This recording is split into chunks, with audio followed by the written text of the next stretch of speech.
지난 한 주 동안 우리나라에는 세계를 놀라게 한 두 가지 일들이 일어났습니다. 하나는 여러분이 좀 자랑스러워하시는 우리 한강 작가의 노벨상, 노벨문학상 수상의 자리죠.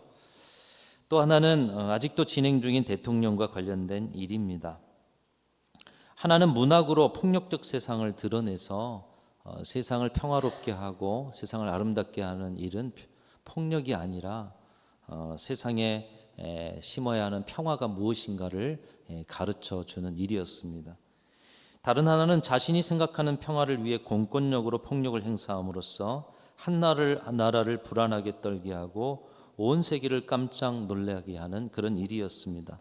근데 이 두 가지 일이 공교롭게도 같은 폭력을 배경으로 하고 있다는 것이죠. 성탄절이 다가오는 때 왜 이런 일이 일어났는가? 이 성탄의 기쁨에 집중해도 모자랄 텐데 우리의 현실이 이렇게 힘들다 보니 성탄절이 그저 기쁘지 않은 것 같다, 이런 생각이 우리 가운데 들다가도 여러분, 이 일들을 통해서 이 땅에 예수님이 왜 오셔야 했는지, 여러분, 예수님은 오셔야 했습니다.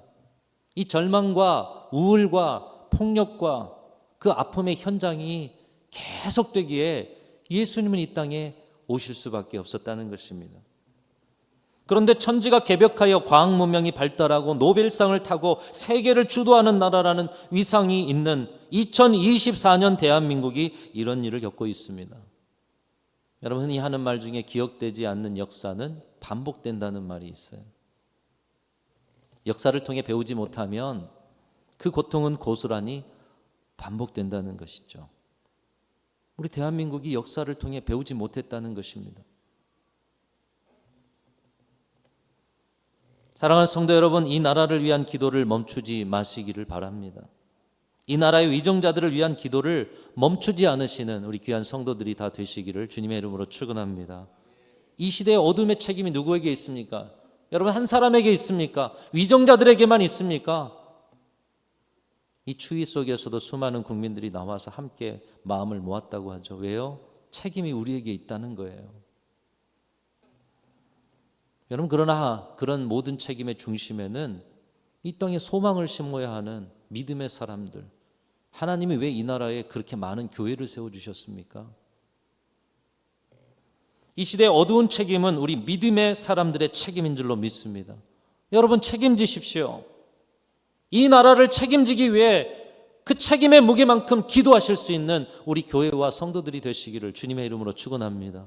큰일 났다만 이야기하지 마시고 모여 드셔야죠. 어디 광화문 한복판에 모여드는 그들의 열정 이상으로 모여 드셔야죠. 동시에 우리가 분명하게 지금 일어난 일들을 통해 볼 것은 우리 인간이 만들어가는 세상은 완전하지 않음을 여러분의 눈으로 확인하셨고 이제 그것을 인정하고 여러분, 인간 세계에 완전하지 않음에 여러분의 인생을 맡기지 마시기를 바랍니다. 과학이 앞으로 더 발달할 것입니다. 인류 지성이 더더욱 높아질 것입니다. 의료가 발달하고 이제 가고 싶으시면 우주도 갈 날이 얼마 남지 않았을 것입니다.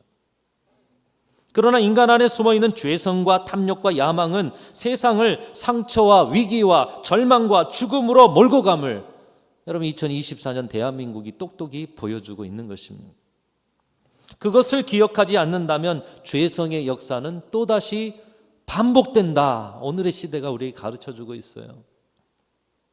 죄성과 탐욕과 야망이 주는 결과를 2024년이라는 시간 속에서, 우리 인생의 시간 속에서 우리는 지금도 또다시 체험하고 있는 것입니다. 그리고 그 일이 우리에게 가르쳐주는 것은 뭐냐? 소망이 어디에 있는가? 진정한 소망이 어디에 있는가? 여러분, 우리의 소망은 이 땅에 이 죄악의 역사를 끝내시고 죄악이 가져온 사망 권세를 이기시고 생명으로 우리를 인도하시는 우리 구주 예수 그리스도만이 우리의 영원한 소망인 줄로 믿습니다. 세상이 소망이다, 또 새로운 사회가 시작될 것이다. 여러분, 그러나 진정한 소망은 예수 그리스도밖에 없어요. 그 안에는 또 인간의 욕심이 틈탈 것이고요, 그 안에는 인간의 야망이 또 틈탈 것이고요, 그 안에는 끊임없는 죄성이 시대를 노리고 있을 것입니다. 그 소망 되신 예수님께서 이 땅에 오신 날, 어떤 날이죠? 성탄절이에요. 오늘의 시대의 어둠을 끝내시기 위해서 죄악을 끊어내시고 사망 권세를 끝내시고 이 땅 가운데 오시는 예수 그리스도, 그 예수 그리스도께서 여러분의 삶에, 여러분 일주일 동안 2주 동안 잠이 오지 않으셨다면 그만한 열정으로 내 심령이 힘든 만큼 그 이상으로 나의 삶에 소망을 주시는 예수 그리스도를 통하여 여러분 그 기쁨을 회복하실 수 있는 저와 여러분들이 되시기를 주님의 이름으로 축원합니다.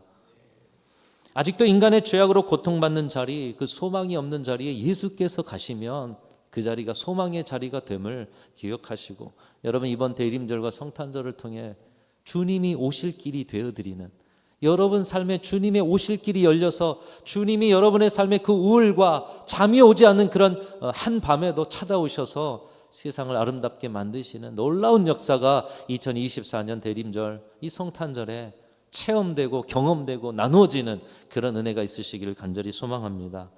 성경 말씀은 인류의 역사가 죄악으로 고통받는 역사임을 분명하게 보여주고 있습니다. 그리고 그 역사 속에 하나님의 일하실 때 진정한 소망이 회복됨을 보여주고 있습니다. 그것이 성경의 구약에 나오는 내용 아닙니까?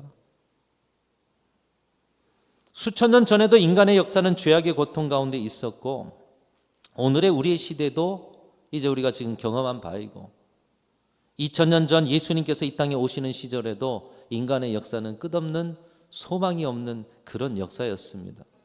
오늘 본문에 나온 목자들이 그렇습니다. 오늘 목자들도 오늘의 시대와 같은 절망을 껴안고 살아가는 사람들이었습니다. 정치적으로 그들은 로마의 식민 통치를 받았습니다. 여러분, 로마의 식민 통치를 하면 우리가 경험한 것과 비교했을 때 몇 배 이상의 엄청난 힘에 의해서 눌린 것 아니겠습니까? 폭력으로 세상의 주인이 된 로마의 식민 통치를 받는 얼마나 큰 압제가 있었겠습니까? 그 시대의 폭력은 그들의 동족인 유대인들 가운데도 이루어지고 있었고, 목자들은 차별받고 소외받는 하층민으로서 가난의 현장에서 살아갈 수밖에 없는 사람들이었습니다. 그 로마의 압제와 힘든 시절 속에서도 예루살렘 성전 근처에 살아가는 바리새인과 서기관들과 상류층들은 로마의 압제받은 정치적 상황 속에서도 큰 소리치고 배부르게 살았습니다. 반면 베들레헴 목자들은 시대의 절망의 충격을 그대로 안고 인간적인 면에서 볼 때는 아무런 소망도 없는 그런 하루하루를 보내는 어떤 날이었습니다. 그들에게 소망은 하나님의 약속의 말씀 외에는 없었습니다. 너희들의 그 시대에 너희들의 어려움을 알고 내가 메시아를 보내주겠다는 하나님의 약속, 그리고 그분이 오시면 드디어 우리 인생의 소망이 시작될 것이라는 기대, 믿음, 이거밖에 그들에게 소망이 없었어요.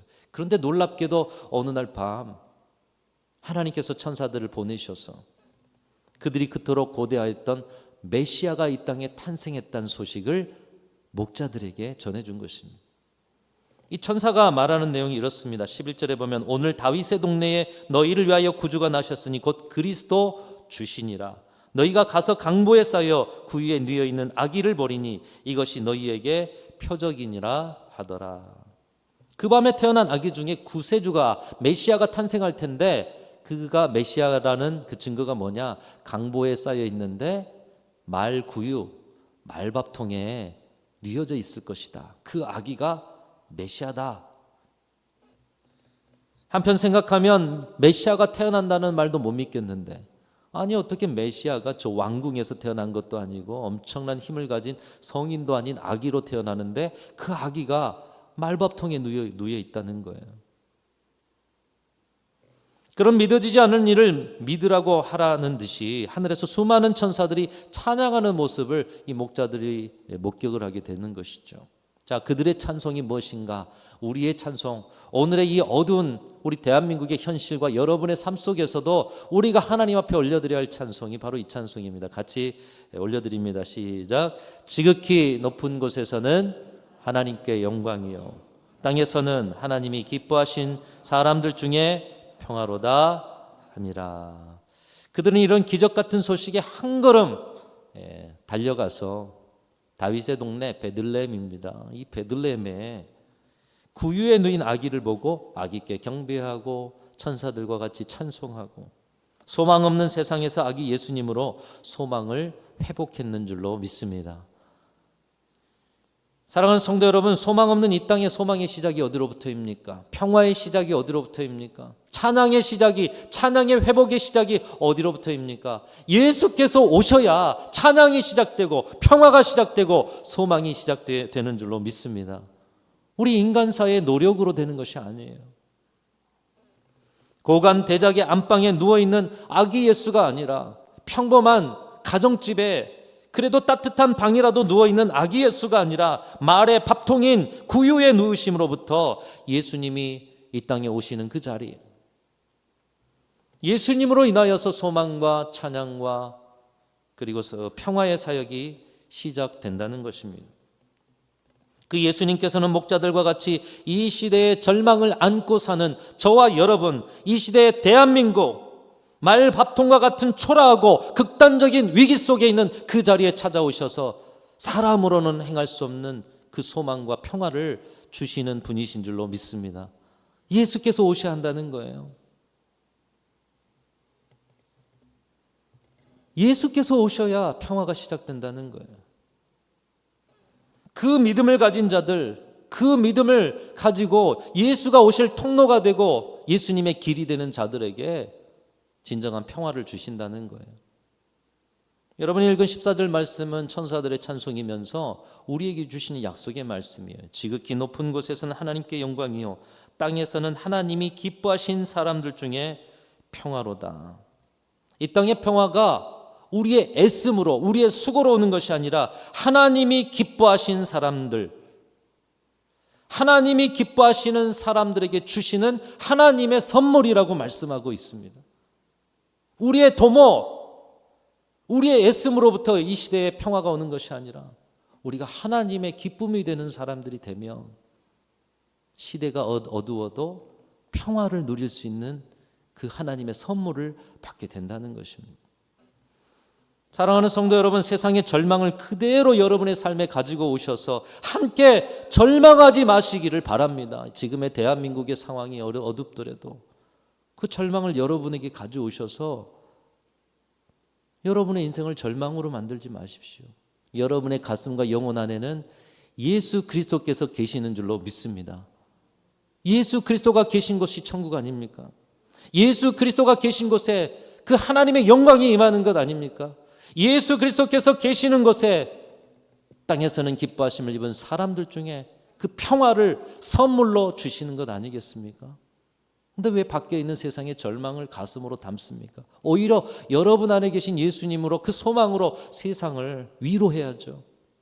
세상의 소망을 나누어야죠. 여러분, 이 은혜를 입고 체험하시면서 절망 가운데 있는 세상에 예수님이 오실 통로가 되어서 오늘 대한민국의 현실 속에 여러분이 살아가는 여러분의 이웃들 속에 소망 되신 예수님을 만나는 귀한 통로로 살아가시기를 주님의 이름으로 축원합니다.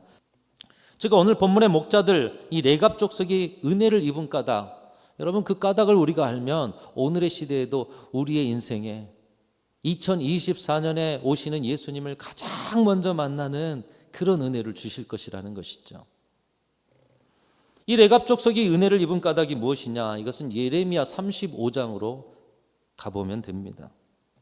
이 레갑 족속이 하나님의 택함을 받았던 이유가 거기 나오는데, 예레미야가 활동했던 시대는 이스라엘이 점점 멸망해가고 드디어 멸망한 그런 때에 예레미야는 예언을 했습니다. 하나님의 말씀을 따르지 않고 우상 숭배와 세속을 쫓아가는 삶, 여러분 구약 전체가 이스라엘 백성들의 그런 삶을 지적하지 않습니까?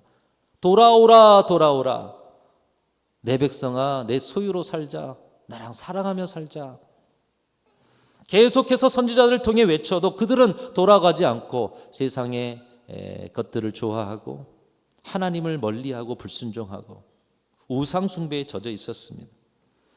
그러자 하나님께서 기원전 599년에 바벨론의 군대와 아람 군대의 공격을 통해서 그들에게 사람 막대기 인생 채찍을 통해 경계하십니다.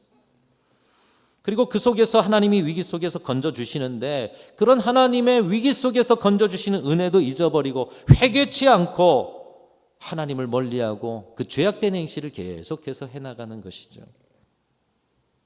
그러던 어느 날 하나님께서는 예레미야에게 레갑 족속을 불러다가 시험해라, 그들의 신실함을 보고 배우라 말씀하십니다.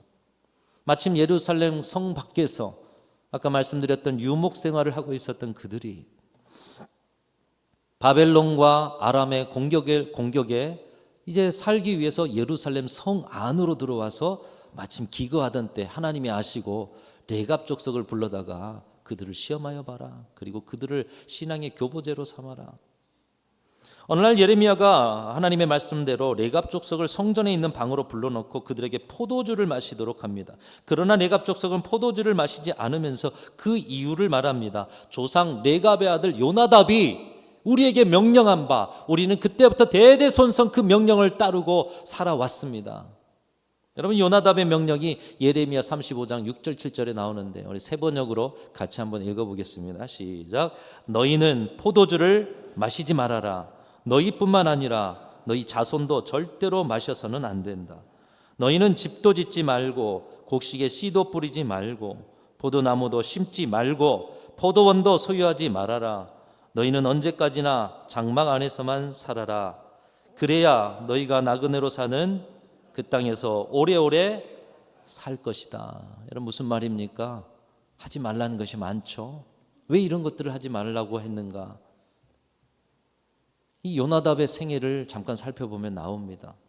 이 요나답은 레갑의 아들로, 아까 레갑 족속이었죠. 이 레갑의 아들로 북이스라엘의 예후라는 왕이 등장해가지고 온 나라의 신앙을 개혁할 때 함께 동역했던 사람이 바로 요나답이었어요. 하나님의 명령으로 하나님이 세우신 예후라는 왕이 일어나서 그 예후가 북이스라엘 남유다까지 이 종교개혁, 우상을 타파합니다. 하나님을 믿지 않은 것들을 철저히 경계합니다. 그런 속에서, 그런 현장 가운데서 요나답이 발견한 것이 있어요. 하나님의 백성이라고 하는 이스라엘 백성들이 가나안의 우상인 바알을 섬깁니다. 가나안의 문화, 그 도시 문화를 따라가면서 세속에 젖어갑니다. 쾌락을 즐겨합니다. 거룩함과 분별된 삶을 살지 못합니다. 그것으로 인해서 하나님의 심판을 받고 예후를 통해서 철저하게 죽임을 당하고 멸망을 당하는 것을 눈으로 목격한 것이, 이 개혁에 성공한 후에 예후가 왕이 됐을 때 이 요나답을 어떻게 했겠습니까? 개국 공신으로 높이 세워야 되지 않습니까? 그런데 이 자리를 다 거부하고 후손들에게 명령했듯 도시를 떠나서 타락의 길이 되는 정착과 술과 안정을 추구하지 않고 그의 명령대로 그 자신도 유목 생활을 하면서 하나님 앞에 살아가는 삶을 살아냈던 것입니다. 그런 요나답의 후예들이 전쟁으로 예루살렘 가운데 잠깐 들어왔는데, 여러분, 예루살렘에 들어와서 이 도시 안에 들어오니까 뭐가 보여요? 편안하게 살아가는 사람도 보이고 배부르게 살아가는 사람도 보이고, 자신들의 삶이 한편 생각하면 너무나도 고통스럽고 또 너무나도 한편 융통성이 없는 삶인 것이 보이지 않았겠습니까? 그럼에도 불구하고 요나답의 명령을 지켜 행하는, 예레미야가 포도주를 마셔라. 아니요, 저는 마실 수 없습니다. 저희는 요나답의 후예입니다. 레갑 족속입니다. 하나님 앞에서 그렇게 신실하게, 진실하게, 거룩하게 살려고 그때부터 지금까지 우리는 포도주를 멀리했습니다. 집을 짓지 않고 살았습니다. 거룩을 위해서 그렇게 떠돌이 나그네가 되었습니다. 여러분, 그 당시 예레미야를 통해서 이들의 모습을 이스라엘 백성들에게 보여주신 이유가 무엇이었습니까? 이스라엘 백성들은 계속해서 하나님의 말씀을 불순종하면서도 여러 가지 이유를 댔습니다. 하나님, 우리가 잘 섬기려 했지만 삶이 너무 어려워서 그랬습니다. 하나님, 우리가 연약해서 그랬습니다. 하나님의 계명이 지키기 어려운 계명입니다. 살다 보니 수많은 핑계거리가 있어요. 그러나 하나님은 그들의 우상 숭배와 세속화되어 타락하는 일을 핑계할 수 없도록 레갑 족속을 보여주신 거예요. 안정과 편의와 배부름을 거부하고 그 고난의 삶을 살면서도 핑계치 않고 하나님 앞에 거룩한 삶을 살아내려 했던 요나답의 후예들, 그들 앞에서 무슨 핑계를 댈 수가 있느냐는 거예요. 그러나 그들은 이런 하나님의 경고에도 고집스럽게 불순종의 길을 걸어서 결국은 북이스라엘이 패망의 길을 걷지 않습니까? 여러분, 이 일이 오늘 본문과 무슨 상관입니까? 기원전 599년에 예레미야 시대에 요나답의 말을 지켜온 레갑 족속. 여러분, 기원전 599년이면 예수님이 기준이죠. 기원 전과 기원 후가. 그러면 600년이 지나고 예수님 오셨다는 얘기예요. 그 600년 동안 목자들이 되어서 이 삶을 살았다는 거예요. 1, 2년도 아닙니다. 10년, 20년도 아닙니다. 한 세대, 두 세대도 아니에요. 600년. 하나님 앞에 신실하게, 하나님 앞에 진실하게, 하나님 앞에 거룩하게 살기 위해서 나그네 삶. 여러분, 목자들의 삶이 얼마나 아까 앞에서 말씀드렸듯이 오해, 차별, 소외, 가난. 그 나그네 삶을 자처하면서 하나님 앞에 거룩함을 지켜내려고 하는 레갑 족속, 이 목자들의 삶. 그렇게 살다 보니 예수님 시절에는 여전히 유목하면서 고통을 받고 있었습니다. 아무도 알아주지 않고 그들이 선택한 신앙의 길은 고난이었어요. 불편하고 힘들고 고통스러운 길이었어요. 그럼에도 하나님 앞에 신앙을 지키는 일이라 생각한 그 일을 세상에 때묻지 않고 거룩한 주의 백성으로 살아가기 위해서 몸부림치면서 자손의 자손을 이어서 끝까지 대물림하면서 그 삶을 살아낸 고지식한 신앙인들. 여러분, 그런 그들의 신앙을 누가 알아주셔요? 우리 하나님이 알고 계시는 줄로 믿습니다. 하나님이 기억하고 계시는 줄로 믿습니다. 여러분, 한편 융통성이 없어 보여요. 너무 고지식해 보여요. 그러나 고지식하더라도 하나님 앞에 신실한 사람으로 살아가는 것이 낫지 않습니까? 지혜로워 보이지 않습니다. 총명해 보이지 않습니다. 세상과 적당히 타협하면서 이제는 좀 편하게 살 때가 되지 않았나. 여러분, 그러나 편안하게 사는 것보다 하나님 앞에 진실하게 살아가는 것이 더 낫지 않습니까? 화려해 보지 않고 매력 없어 보입니다. 그러나 세상 사람들이 보기에 깨끗하고 화려한 삶이 아닐지라도 여러분, 하나님 앞에 거룩하고 깨끗한 삶이면 되는 것 아니겠습니까? 오늘 이 레갑 족속 목자들의 삶이 그랬어요. 신실하고 진실하고 거룩한 삶. 그들의 삶을 아시는 주님께서 그들의 삶을 예수님 오실 길로 삼고 세상에 몇 안 되는 이 땅에 오신 메시아를 가장 먼저 만난 사람들로 불러주신 줄로 믿습니다. 여러분, 이 시대 속에, 이 어둠의 시대 속에서도 오늘 예수님께서 우리 가운데 오고 계셔요. 그 예수님의 오실 길이 되어드리는 것을 목자들이 가르쳐주고 있습니다. 오늘날 이 어둠의 시대 속에서 무언가 인간의 방법으로 애를 써보지만 되어지지 않는 소망의 자리는 예수께서 오셔야 하는데, 여러분, 오늘 말씀의 목자들이 다 되셔서 여러분의 신실함, 여러분의 진실함, 여러분의 거룩한 신앙으로 소망 되신 예수께서 오실 통로가 되실 수 있기를 주님의 이름으로 축원합니다. 말구유와 십자가와 들판의 목자들은 닮아 있습니다. 세상 가운데는 융통성 없게 보이고요. 세상 가운데는 지혜로워 보이지 않고요. 세상 가운데는 화려해 보이지 않습니다. 그러나 그 가운데는 신실함이 있어요. 진실함이 있어요. 그리고 거룩함이 있습니다. 그것만이 예수님이 오실 통로다. 오늘 주시는 말씀 여러분의 가슴에 새기고 여러분을 통해서 예수님이 여러분의 인생에 그리고 온 세상에 오시는 길이 되어서 이 땅 가운데 그 절망의 자리에 하나님의 나라가 이루어지고 이 성탄의 기쁨이 충만한 그런 은혜가 이 대림절 그리고 2024년 성탄절에 나타나는 그런 은혜가 있으시기를 주님의 이름으로 축원합니다.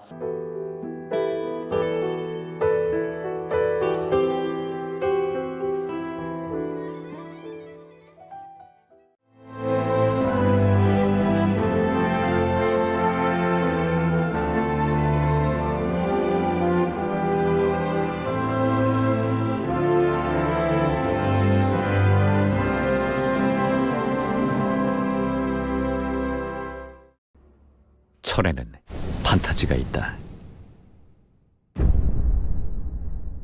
포스코